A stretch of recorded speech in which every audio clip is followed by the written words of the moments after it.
Welcome all hunters, anglers, trappers, and shooters to the only fish and wildlife conservation podcast that goes behind the scenes of the business of conservation, the Connecting with Conservation podcast. Our podcast is hosted by John Gassett from the Wildlife Management Institute and Jim Cucaruto of the Outdoor Stewards of Conservation Foundation. John and Jim will talk with experts from all sectors of the conservation arena about their passion for conserving the great outdoors. So please welcome our hosts of the Connecting with Conservation podcast, John and Jim. Welcome to another episode of Connecting with Conservation, the only podcast that goes behind the scenes to look at the business of conservation. I'm your co-host, John Gassett with the Wildlife Management Institute, and I'm here with my fellow co-host, Jim Cucaruto from Outdoor Stewards of Conservation. How are you doing today, Jim? Doing great, John. Doing great. We have got yet another great episode lined up here. A half hour is probably not going to be enough because there's a lot to talk about with this guest and this company here. I met our guest years ago at the SHOT Show. She was one of the first to have a big company get involved in the R3 effort to bring new folks into hunting, and she is a good example of that as well. So I'm super excited to have Beth Shimanski from Savage Arms here with us today. And Beth, why don't you give us a little bit about your background, and then we'll get into Savage Arms. Perfect. Well, thank you guys for having me on. Very happy to be here. So a little bit about my background. I've been in this industry, leading marketing for Savage since 2017. But before that, spent about 10 and a half years in the off-road industry with Polaris out of Minnesota. So I've always been working for brands that had a very passionate consumer base. And that's what really drew me to Savage. I wasn't a hunter or a shooter growing up. Dabbled in fishing once in a while when Dad would take us out, but hunting was what my dad would go do with his buddies in the fall, and it really wasn't something that any of us kids did growing up. So obviously joining Savage, figured if I'm going to lead marketing and know how to talk to our consumers and what drives them, I need to definitely, learn as much as I can in that space. So was blessed to go out in early fall of 2017 and on my first whitetail hunt, and took me about 3.5 hours to get my buck down. And then I proceeded to challenge everybody I knew on why they have to go away for long weekends when things don't seem to take that long. But I have since learned that is not how all hunts go. So I have been blessed to do many different type of hunts in this industry.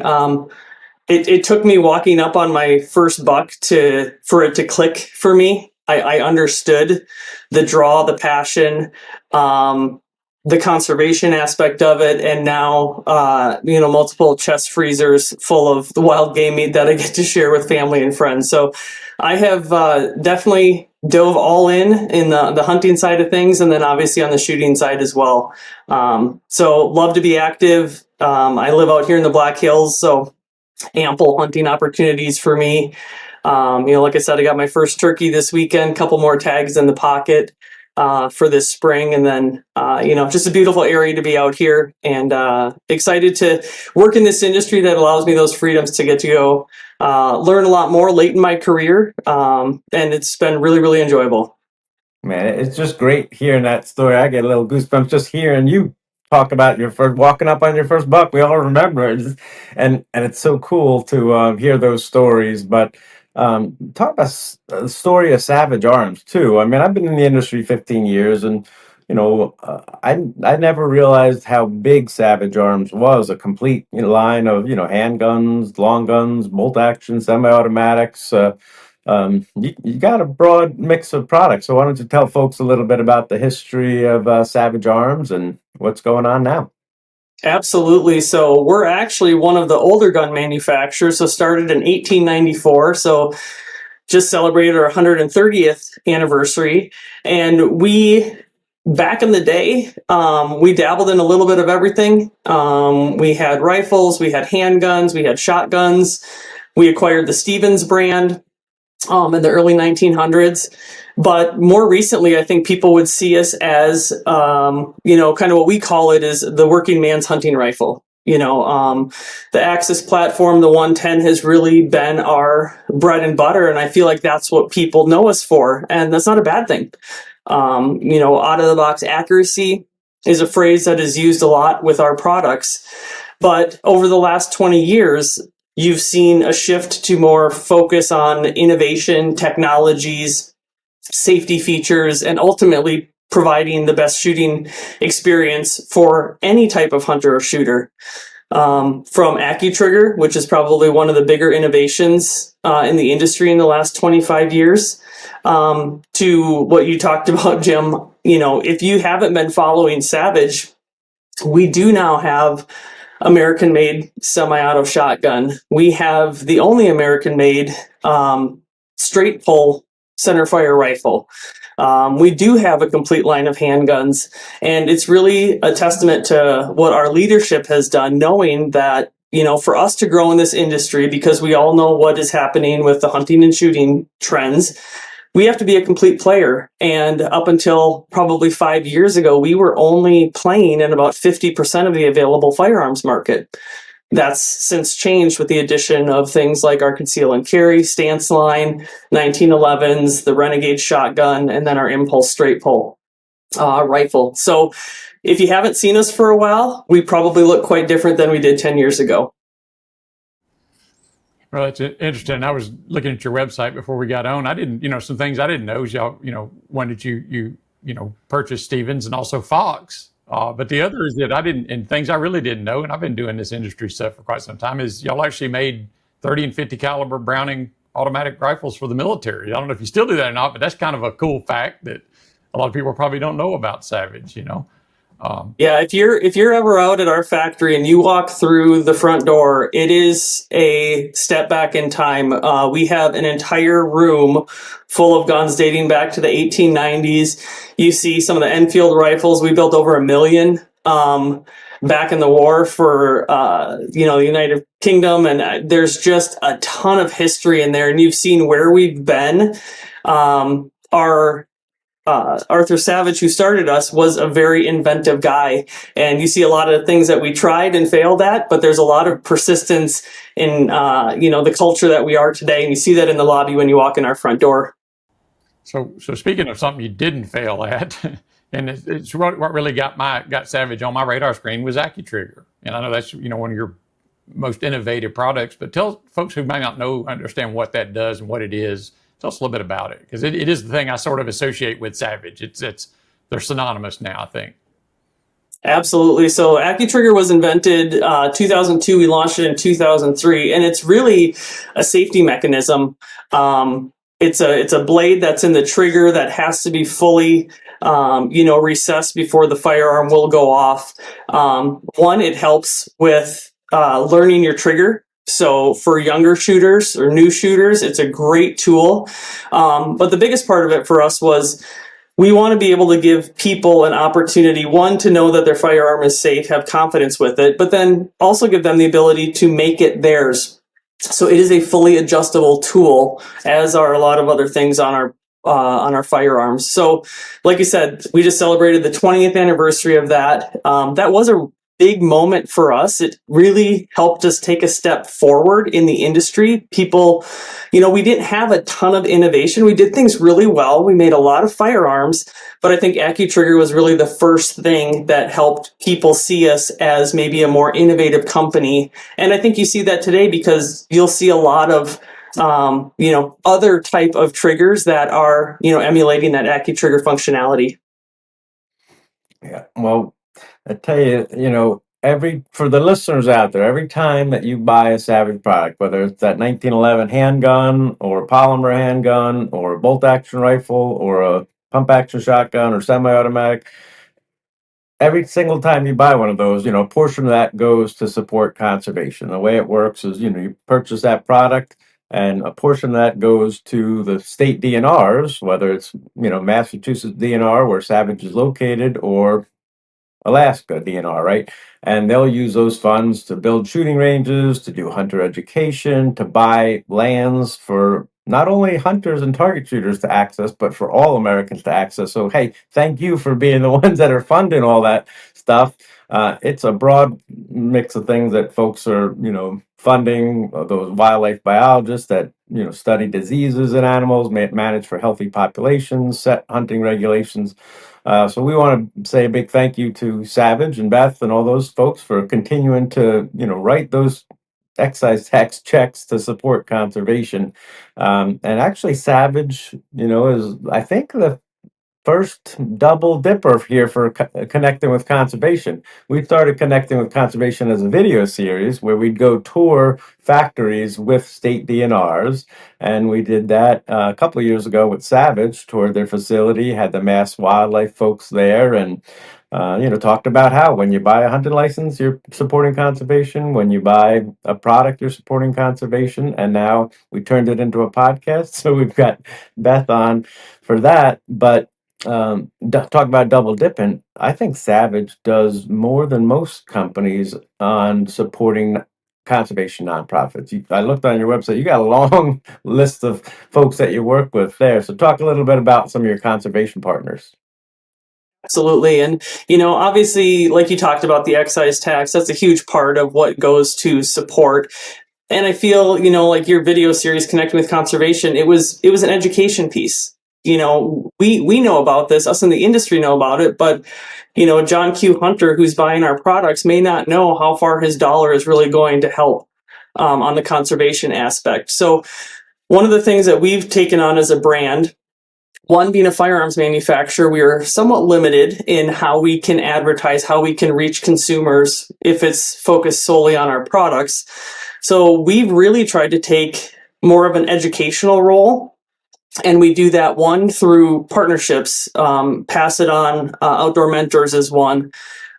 Different industry foundations, whether it's Mule Deer, RMEF. We work with Doug Duran and Sharing the Land, really trying to find outlets where we can better tell their story to educate our audience. One of the things that we're trying to do is be a brand that if anyone has any question on anything in the industry, whether it's how do I find my eye dominance, what is a choke tube, to how do I learn where I can go get access for hunting publicly, we want to be the brand that showcases all of that. And a lot of that comes through partners where we can help share the message and the work that they're already doing. The other part of it is, you and I, Jim, met on the R3 initiative, and a lot of these corporate partners, that is their focus. We know that the future of our industry is built on having more new hunters coming in. So a lot of the youth organizations, whether it's IHEA or, Outdoor Mentors we talked about, really trying to support these organizations that are really doing things to set us up for long-term success in this industry. Yeah, that's awesome. I know, we've been involved with recruiting new folks for, I guess John could tell us a little bit of the history of how WMI helped start that there, but it's so important to do, and the feeling that you get bringing somebody new, whether it's they catch their first fish, they're going to turn around, I caught my first fish, they hit their first bullseye, turn around, I hit a bullseye, harvest their first animal, and the emotions there. So it's a great feeling as a mentor or somebody out there to bring somebody. So hey, invite somebody to come with you, right? If you ever are out there just thinking, I'm getting a little tired of doing the same thing over and over, bring somebody with you. That'll wake you right up. But John, what's the history of the R3? Well, R3 is, in some form or fashion has been around for many, many years. But what we found, WMI found, is about maybe 15, 18 years ago, we started looking at all the different programs out there that agencies did to recruit new hunters and anglers. And we found that of the 400 plus programs, nobody was measuring anything. So it was just have a program, count heads, count smiles, call it a success. But we didn't know whether those people actually returned to buy a license, to be a participant, to be an active hunter or angler. So we started developing some models on what it really takes to convert someone from a non-hunter to a hunter. And it's a fairly complicated process. It requires more than just, one time in the field, exposing them to a new activity. It's, you have to build, a support network for that person. You have to give them repeated exposure. You have to give them repeated opportunities. And you're basically changing not just a behavior. You're almost changing a cultural thing. So yeah, it's been a long time coming. There's a lot of different ways to do it, but we think that focusing on building, a total experience versus just one opportunity is the way to do that. And that's sort of taken fire with state agencies and with industry partners and others, and they've run with it. And you see, great programs out there everywhere from the 4-H to some of the NWTF's programs, Ducks Unlimited, all the big conservation critter NGOs, I call them, all have R3 programs now, but they're also measuring the results of those programs. And just like anything else, when you're measuring or managing, waterfowl populations, for example, you see what you try something, see what the effect is, and if it's positive, you keep doing more of that. And if it's negative, you don't do that anymore. We're starting to have that sort of evaluation process now with the R3 program, and I think that's what will make it a success. Is we do have some barriers, unlike many other businesses, probably almost all businesses out there, as Beth alluded to. It's difficult to market things involving firearms, especially to minors. When you get on a website these days, you have to check a box, say you're over 18 years, just to look at a firearms website. So it's a challenge to overcome that, but we can get there. And we're one of the few that starts marketing or should start marketing to people way before they reach adulthood, because we know that's when we catch them. That 9 to 13-year-old range is critical. You get somebody participating there, eventually they'll hopefully move into the adult class and do the same thing. But, automobile manufacturers don't market to 9-year-olds, for example. There's no need. But we have to do that because if we miss that opportunity, we lose a lot of return on that investment. Yeah, and I think what you said, John, the barriers, and I think that's the one thing, whether it's, retaining someone, whether it's bringing in a new hunter at any stage of their life. And I think I look at myself as an example, in my 30s before I even started hunting. And a lot of it is you don't know what you don't know. And there's a lot of fear or apprehension when you start looking at, oh my gosh, it's a daunting task. What gear do I need? Where can I go? I don't want to make a mistake. What happens if I do? And having that one person, like you said, Jim, invite someone with you. I've mentored a few people, and I can tell you it's almost more exciting as the mentor than the mentee when they experience that first fish, that first, like you said, hit the target or your first harvest. And I think that's one of the things that we've really strive to do as Savage is how do we start to break down some of those barriers? How do we make this less intimidating by having a multitude of just information out there or link to the people who they can best get that information from? So I think from a brand specifically, that's really what we're trying to do outside of partnering with these organizations is what can we control on our own? And a lot of that is just the educational and information pieces we put out there as a brand. Yeah, and it fits exactly in with, the research that's been done. I did a lot of research over the years at NSSF, and, John's team came up with the R3, and I came up with I3, right? There's 3 I's for recruitment. It's provide information, which you're doing, incentivize it for the mentor-mentee. Hey, if you do it, we'll give you a free hat or something like that. And then the invitation. The most important thing is the invitation. And actually, Outdoor Stewards is working right now with Kentucky DNR on a come with program through their social media on turkey hunting in the spring and target shooting in the summer, deer hunting in the fall, and trapping in the winter.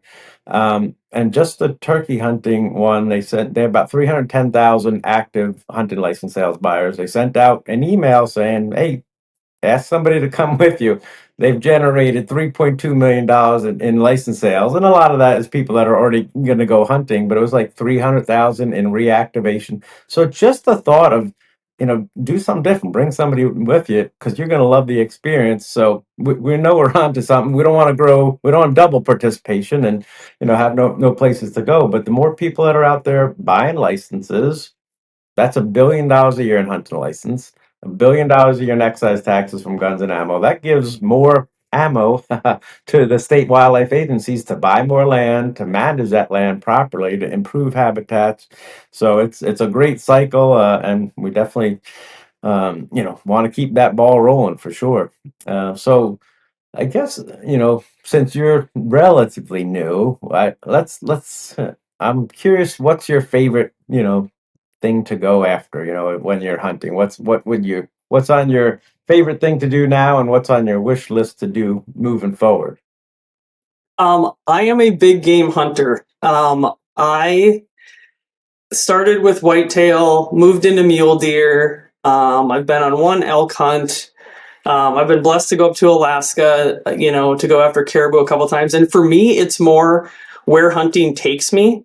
Being out in nature, just really enjoying the challenge of going after things. I know some people are diehard, if it's waterfowlers or upland, but I myself have definitely gravitated towards the challenge of the big game hunt. So I love being anywhere out here in the mountains that I can. Um, I don't know what's on my bucket list. I gotta say, I'm very, very blessed with what I've been able to do in 8 short years of hunting here. And anytime I can get out west and chase something and put some miles on my boots, I'm going to be pretty darn content. So it's been a lot of fun. I've got one more elk this year, and I think the other one that I'm excited about is I'm doing Saniel Cranes for the first time this year. So that'll be fun to head down to Oklahoma here later this year. So if I can learn something new, going on a new hunt, I definitely take every opportunity that I can. Yeah, Saniel Cranes are still a bucket list for me. I actually opened the season for Saniel Cranes in Kentucky when I was director here, and never had the opportunity to go pursue them. I got in tags a number of years, but it's all private land hunting, and just hadn't got the right place. And if you don't have the right place, you might as well. You're looking at the clear blue sky, but you're in a great place out there, and Oklahoma's got a good population, so that's another bucket lister for me. But what about other places? I mean, I see Savage all over the place. I hunt in South Africa and Namibia and all that, and I see your products everywhere. So assuming some of those things might be in the future as well. Absolutely. Probably one of the most interesting hunts I've been able to do is we have a gentleman who has a TV show called Farming the Wild. He's a wild game chef out of the United Kingdom. And all of his is land and wildlife management, deer management specifically. He has probably 25,000 acres that he manages. There's no public hunting. It's not a sport. There's no licenses. There's no tags. It's purely conservation of wildlife over there. Well, because he is a chef, he created a company called Deer Box, which I equate to Omaha Steak Company over here. But it's with wild fallow and roebuck and muntjac, different types of deer species over in England. And I was blessed to take some writers over with me last year. I had hunted with them before, and I thought it would be really interesting to take some industry people over there because you're not hunting trophies. You're hunting for a different reason. And to see, you harvest, you can shoot 2, 3, 4 deer a day because they have a quota that they have to keep the land clear. Otherwise, the landowner is fined because a lot of it is timber and that type of industry on the land. But then to get to go to Deer Box, see how they process the game, how they treat the game. They have professional butchers in there, and they're either sending the meat to restaurants or consumers are ordering it for home delivery.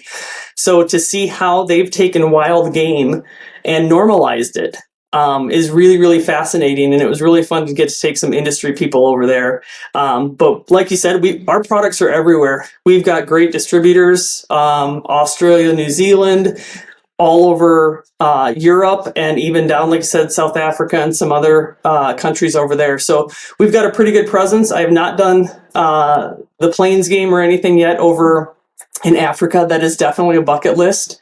And then, who knows what could be coming on the pipeline. We'll be ready.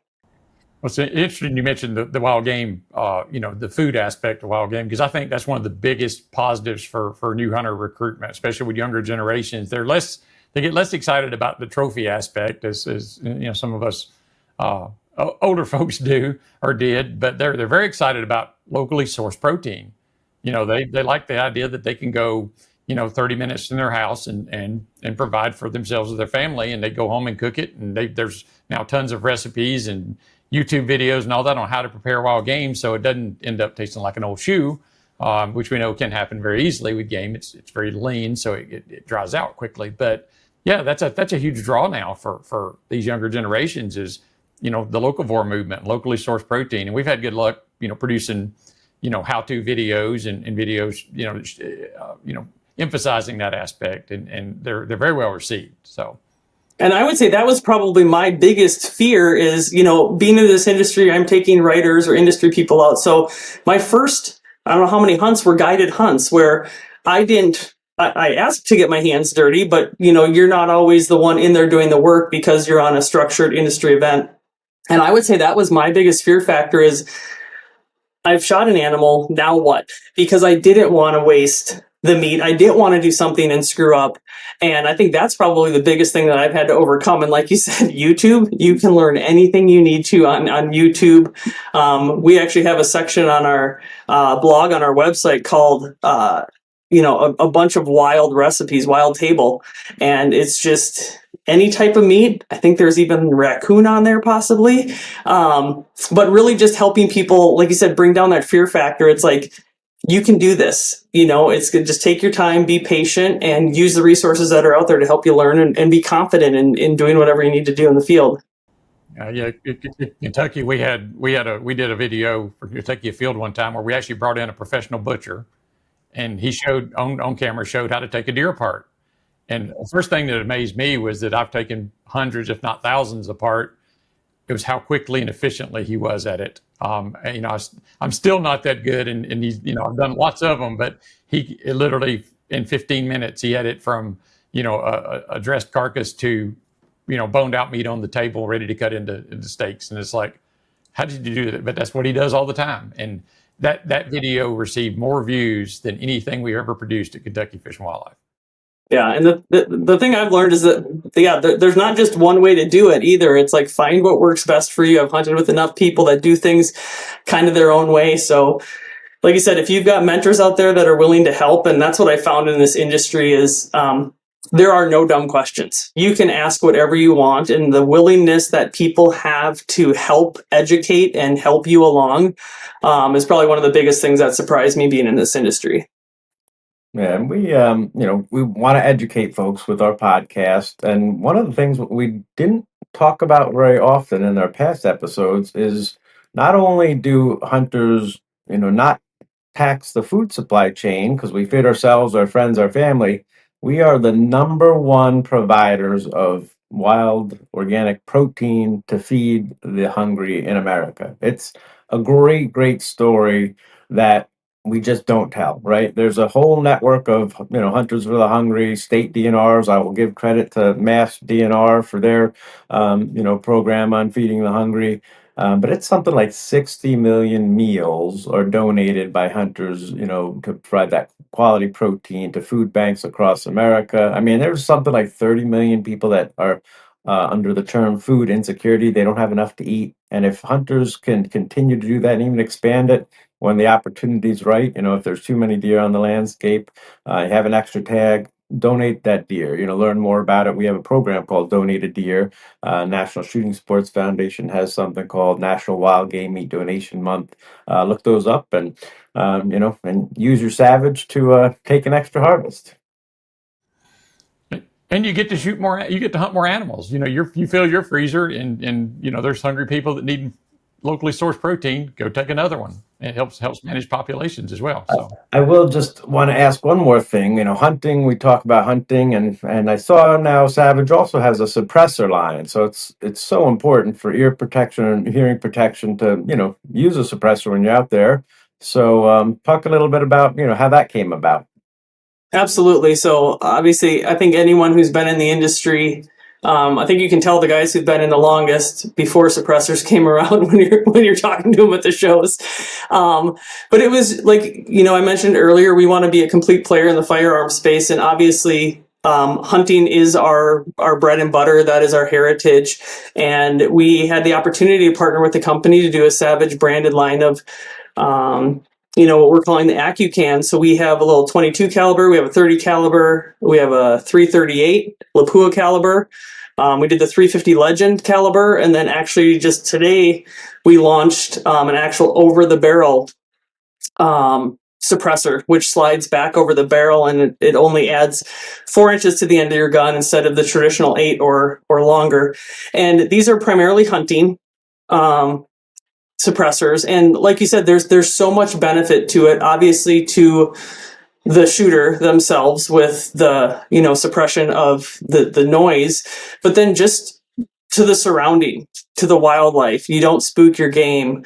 The reduction in recoil, whether it's a new hunter or shooter, there's just a lot of benefits to it. So we've been in this probably about 2 years now, seeing great success. We weren't sure how they would go, but they're doing really, really well for us. So again, something we're just trying to add to the portfolio to make us a more complete brand and give hunters and shooters as many options as we can out there. Well, I knew we weren't going to have enough. I was going to wrap it up here because it's already been a half hour. I knew we weren't going to have enough time, but because there's so much going on at Savage, Beth, why don't you tell us a little bit about where folks can find more information on not only your product line, but also all that cool stuff you do with the partners and stuff? Absolutely. So our website is savagearms.com. You're going to find, all of the products there. Probably the biggest thing you're going to see there is if you go to our blog, is that's where you're going to find all of these different series that we put together. We have a series called Serve the Land, which talks about conservation efforts with some of our partners. We've got the wild table recipes. We've got shooting tips, firearm tactics. So all that can be found at savagearms.com. You can also follow us on our social channels, Facebook, Instagram, YouTube, and X. Those are all at Savage Arms as well. So lots of information out there. We're happy to provide more. And thanks for having me on. This has been great. Well, Beth, thank you once again for coming on, and thanks to Savage for being a tremendous industry partner. Y'all are a major manufacturer. You contribute a ton of money through the excise tax program and to the conservation nonprofit world as well. Thank you for that. And to our listeners, remember, our industry partners pay $1 billion a year for conservation in this country that goes directly to state agencies to build shooting ranges, buy wildlife management areas, put fish in the water, provide boating access, so on and so forth. So please go to their websites, check out their products, support them as well. And if you like this podcast, listen to it. Please subscribe. That'll get you reminders of when our next ones drop. And other than that, we'll see you in the woods or on the water. Thanks for listening. Thanks for listening to this episode of the Connecting with Conservation podcast. Please do us a favor and tell your buddies, friends, family, and others about what you've learned here today. If you like what you heard, come on back anytime and listen to another episode of the Connecting with Conservation podcast.